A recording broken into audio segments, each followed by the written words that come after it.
Hello mga kalobs! For today's video, since we are craving for something nutty and creamy, let's cook pork shrimp curry. Let's prepare our pork drizzled with salt, pepper powder, and of course, ang hindi mamatay-matay na umami taste by putting vichin. And mekos-mekos nyo lang yan hanggang ma-absorb yung pampalasa. Preheat the pan. Nilagay natin yung pork. So, gawin natin dito is, tawag namin dito sa Bisaya is pakupsan. So, extract natin yung mantika ng baboy by putting it in a pan without oil. So, ayan, mamula-mula na siya. Naglalabasan na yung oils niya. So, hanggang maging parang golden brown yun siya. Then, let's prepare our spices.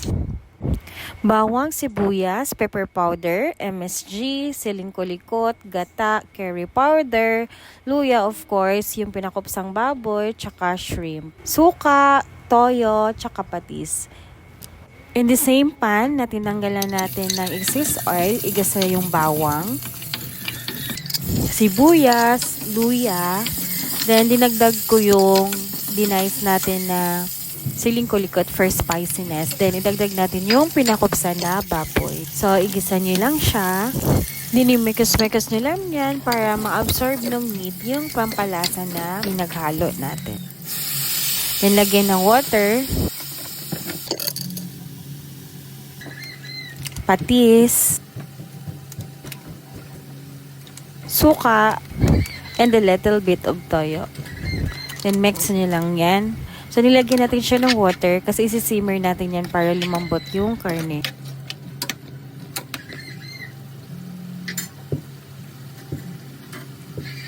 Let's add paminta powder.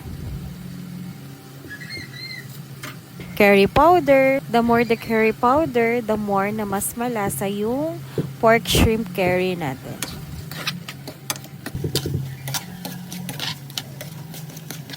Sobrang ganda niya ng tingnan kasi nagmamantika at ang bango niya pa.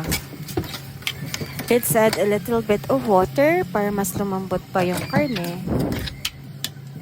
Napansin niyo ba ang hilig-hilig kong magmekos.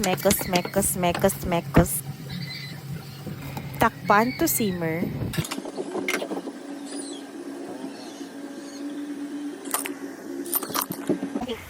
Mekos ulit. So, mix nyo lang yan talaga. Wala. Mahilig lang talaga akong magmekos-mekos. Dagdagan natin ng suka, pampambalanse ng lasa. Dagdag ulit ng curry powder. Sabi ko naman, diba, mas malasa talaga kung mas marami yung powder. Then, timplahan nyo according to your taste. Then, dagdag natin yung gata. Yung gamit ko dito is yung frozen gata. Kasi mayroon kaming gata na nasa ref namin. So, kung frozen naman siya, hindi naman nasisira yung gata. So, mix nyo lang yan.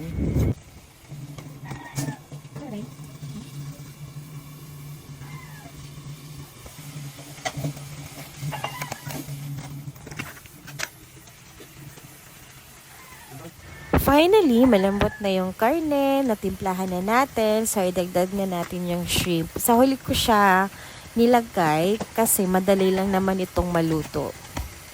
And of course, ayaw natin ma-overcook yung shrimp.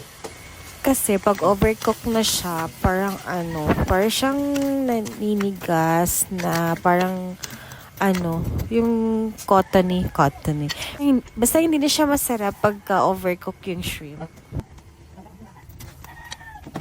Dagdagan natin ng konting tubig para mas masabaw siya. Promise, ang sarap-sarap talaga nito. Kahit yung sabaw lang ulam.